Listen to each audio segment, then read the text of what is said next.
ទៅ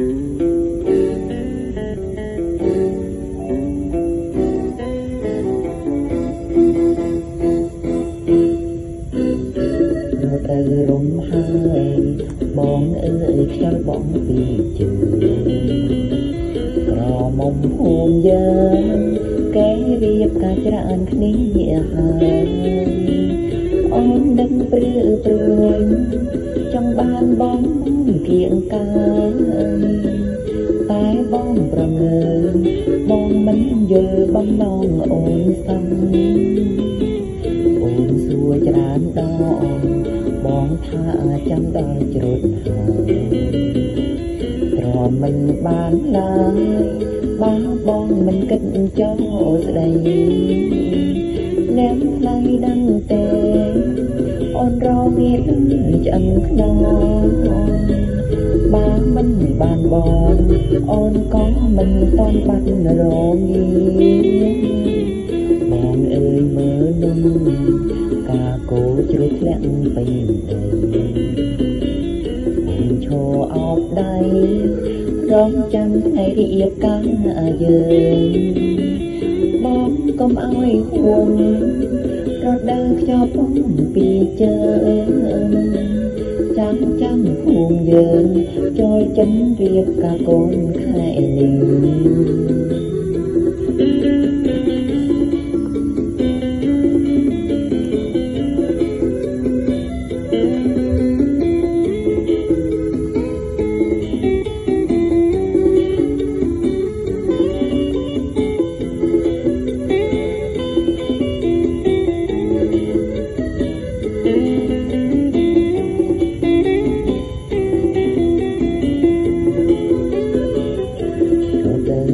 ហើយបងអើយខ្យល់បងពីជើងក្រមុំភូមិយើងគេរៀបការច្រើនគ្នាហើយអូននឹងព្រឺព្រួយចង់បានបងគៀងកាតែបងប្រងើបងមិនយល់បំណងអូនសឹងអូនសួរច្រើនដងបងថាចាំដល់ជ្រុតហើយទ្រាំមិនបានឡើយបើបងមិនគិតចូលស្ដីនែមថ្លៃដឹងទេអូនរងាឆ្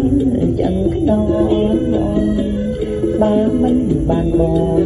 អូនក៏មិនតន់បាត់រងា